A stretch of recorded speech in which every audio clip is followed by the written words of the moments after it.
Hello everyone. आप लोगों का स्वागत है नर्सिंग गर्ल के इस यूट्यूब चैनल पे। यहाँ पे मैं आप लोगों के लिए कम्युनिटी हेल्थ नर्सिंग का एमसीक्यू लेके आई हूँ, जो कि बहुत ही इम्पोर्टेंट है। आप लोग सेशन में लास्ट तक बने रहिएगा। हम लोग यहाँ पे कम्युनिटी हेल्थ नर्सिंग का एमसीक्यू देखेंगे, जो कि बहुत ही इम्पोर्टेंट है। यहाँ पे कम्युनिटी हेल्थ नर्सिंग जो है बहुत ही इम्पोर्टेंट है। आप लोग यहाँ पे लास्ट तक बने रहिएगा। क्वेश्चन नंबर फर्स्ट,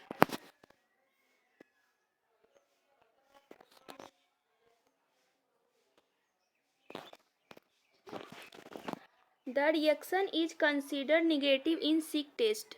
सिक टेस्ट जो होता है वो किस में किया जाता है? ये सिक टेस्ट जो किया जाता है वो डिप्थेरिया में ये टेस्ट किया जाता है। तो यहाँ पे पूछा गया सिक परीक्षण में रिएक्शन को नेगेटिव माना जाता है।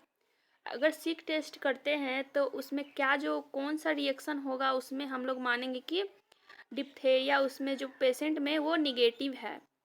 ऑप्शन में दिया गया सिक टेस्ट टॉक्सिन देने के बाद किसी भी आर्म पर कोई रिएक्शन नहीं होती है। सिक टेस्ट टॉक्सिन देने के बाद 24 से 36 घंटे के अंदर टेस्ट आर्म पर 10 mm 15 mm से व्यास लाल फ्लश दिखाई देता है। सिक टेस्ट टॉक्सिन देने के 24 घंटे बाद मरीज को तेज बुखार आ जाए या फिर उपरोक्त में से कोई नहीं। यहाँ पे निगेटिव बोला गया है। कौन सा रिएक्शन जिसमें निगेटिव प्रदर्शित करेगा? सिक टेस्ट जो कि डिप्थेरिया में किया जाता है। तो यहाँ पे राइट आंसर हो जाएगा ऑप्शन नंबर ए। इसमें अगर निगेटिव आ रहा है तो यहाँ पे सिंपल सा बात है कि वो वहाँ पे कोई भी रिएक्शन नहीं होगा। तो यहाँ पे राइट आंसर हो जाएगा ऑप्शन नंबर ए। योग्य दंपति से क्या तात्पर्य है? योग्य दंपति माने इलिजिबल कपल, ऐसा कपल जिसमें पुरुष की आयु 15 से 45 वर्ष के बीच हो, ऐसा कपल जिसमें पुरुष की आयु महिला से ज़्यादा हो, या फिर ऐसा कपल जिसमें पुरुष आयु 15-45 वर्ष के बीच तथा महिला की आयु 13 से 30 वर्ष के बीच हो, ऐसा कपल जिसमें महिला की आयु 15 से 45 वर्ष के बीच हो। तो इलिजिबल कपल बोलते हैं जो महिला 15 से 45 वर्ष के बीच हो, उसको इलिजिबल कपल बोलते हैं। राइट आंसर हो जाएगा option number D. For the prevention of which of the following disease there is no vaccine in the vaccination schedule. निम्न में से किस बीमारी की रोकथाम के लिए टीकाकरण सारणी में कोई टीका नहीं है? आप लोग को पता होगा इम्यूनाइजेशन शेड्यूल जो होता है उसमें कौन कौन सा टीका होता है, और यहाँ पे पूछा गया नहीं है। उसमें इम्यूनाइजेशन शेड्यूल जो होता है उसमें वो टीका नहीं होता है। तो आप लोग को पता होगा यहाँ पे ट्यूबरकुलोसिस जिसमें बीसीजी होता है तो वो तो इम्यूनाइजेशन शेड्यूल में शामिल होता है। पोलियो होता है, मीजल्स होता है, ये सभी शामिल होते हैं। तो यहाँ पे राइट आंसर हो जाएगा option number C. Which hormone is there in oral contraceptive pills. Oral गर्भ निरोधक पिल्स में कौन सा हार्मोन होता है? ओरल पिल्स जो होता है, ओरल कॉन्ट्रासेप्टिव पिल्स, उसमें एस्ट्रोजन और प्रोजेस्टेरोन दोनों शामिल होते हैं। राइट आंसर हो जाएगा option number C. Anganwadi worker cover population, anganwadi कार्यकर्ता कितनी आबादी को कवर करती है? तो यहाँ पे राइट आंसर हो जाएगा ऑप्शन नंबर 1000 की जनसंख्या पे एक आंगनवाड़ी वर्कर होती है। Anganwadi worker are root workers of, anganwadi कार्यकर्ता किस मूल कार्यकर्ता के हैं? आंगनवाड़ी कार्यकर्ता जो कार्य करती है वो किसके अंतर्गत वो कार्य करती है? तो वो करती है आईसीडीएस यानी इंटीग्रेटेड चाइल्ड डेवलपमेंट स्कीम के अंतर्गत आंगनवाड़ी कार्यकर्ता जो होती है इसके अंतर्गत ही कार्य करती है। निम्न में से कौन सा युग्म सही नहीं है? ट्यूबरकुलोसिस, यहाँ पे ये सही है, डोर्स थेरेपी देते हैं, इसमें भी सही है। MDT, typhoid, Mantoux test, jaundice, phototherapy, jaundice में फोटोथेरेपी करते हैं। बट यहाँ पे टाइफाइड मोन्टेक्स टेस्ट दिया गया जो कि गलत है। यहाँ पे क्या होना चाहिए? टाइफाइड में विडाल टेस्ट। तो यहाँ पे युग्म सही नहीं है। ऑप्शन नंबर सी हो जाएगा यहाँ पे राइट आंसर। ऑप्शन नंबर सी।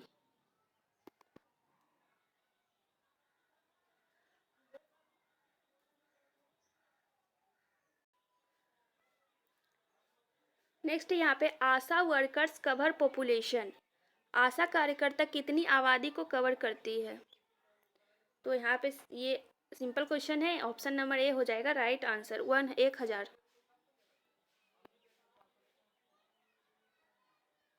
आशा वर्कर किसके अधीन कार्य करती है। आशा वर्कर किसके अधीन कार्य करती है।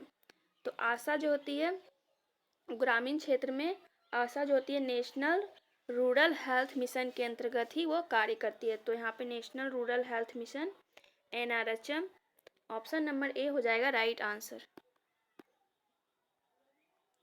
ऊषा कार्यकर्ता जनसंख्या को कवर करती है। ऊषा जो कि अर्बन एरिया मतलब शहरी क्षेत्रों के लिए ऊषा का जो नियुक्ति किया जाता है, ऊषा वो कितनी जनसंख्या को कवर करती है। तो वो करती है 2500। ऊषा कार्यकर्ता निम्नलिखित में किसके अंतर्गत काम करती है। आशा पूछा जाए तो वो NRHM, अगर ऊषा पूछा जाए तो ये नेशनल अर्बन हेल्थ मिशन के अंतर्गत ये कार्य करती है, NUHM, ऑप्शन नंबर बी हो जाएगा राइट आंसर।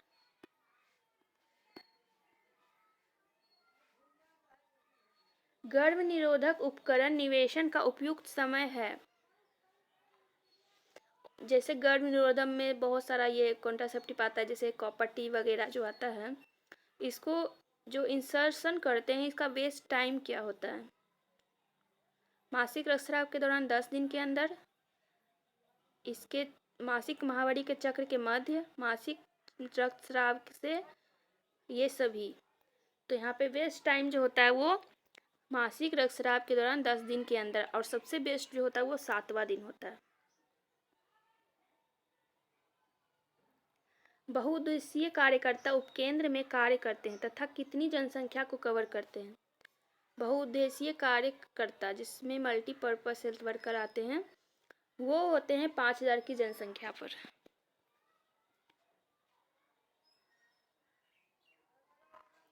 स्वास्थ्य सहायता PSC में काम करने वाले पुरुष और महिला है और कितनी जनसंख्या को कवर करते हैं। PSC में काम करने वाले, तो PSC आप लोग को पता है 20,000 से 30,000 की जनसंख्या को कवर करता है। तो हम लोग ऑप्शन के अकॉर्डिंग ऑप्शन नंबर बी हो जाएगा राइट आंसर।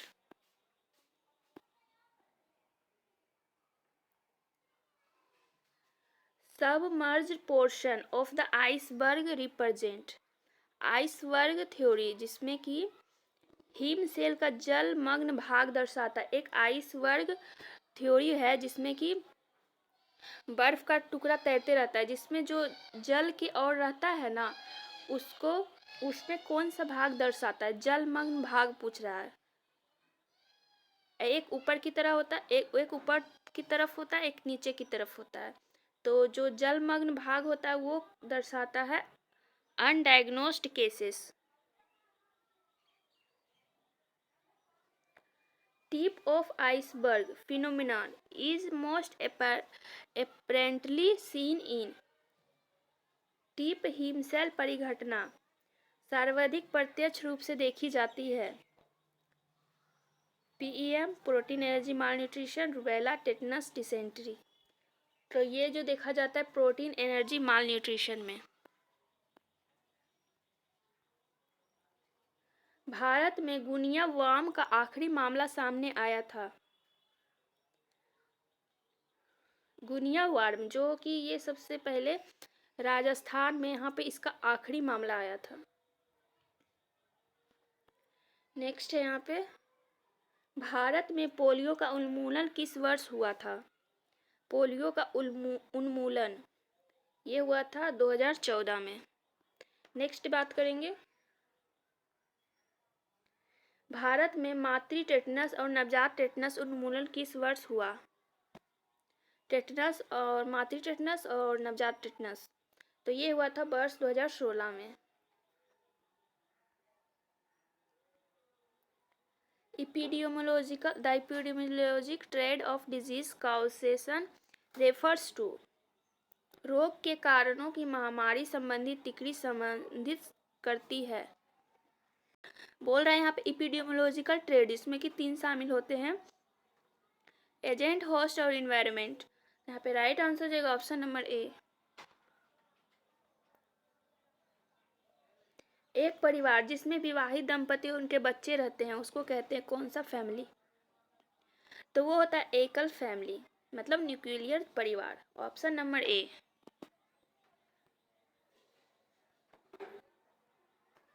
एडवर्ड जेनर द्वारा पहला टीका विकसित किया गया था।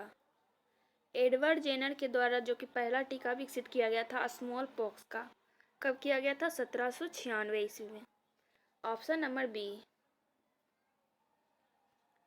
ये क्वेश्चन भी आ गया है। Smallpox vaccine was developed in which year?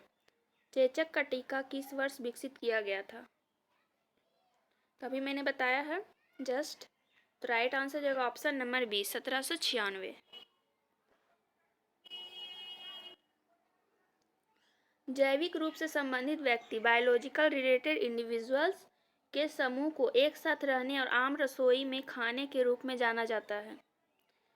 एक सिंपल सा फैमिली है जो एक साथ रहता है, खाना बनाता है, रहता है, एक समूह में रहता है, उसको बोलते हैं सिंपल सा फैमिली।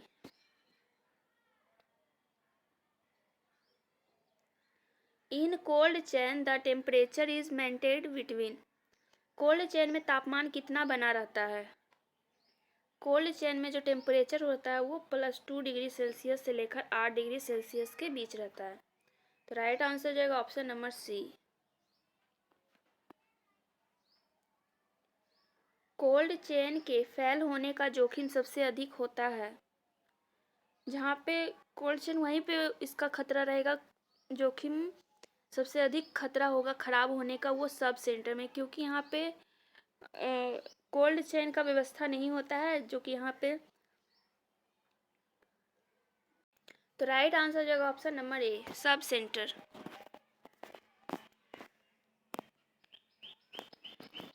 सर्वाइकल कैंसर से बचाव होता है। BCG vaccine, hepatitis B vaccine, HPV vaccine या फिर none of these. Cervical cancer जो होता है, ह्यूमन पेपिलोमा वायरस वैक्सीन जो होता है उसको इसी से इसका बचाव किया जाता है। ये वैक्सीन होता है human papilloma virus.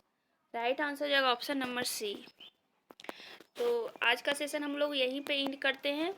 I hope आप लोग को सेशन अच्छा लगा होगा। Thanks for watching.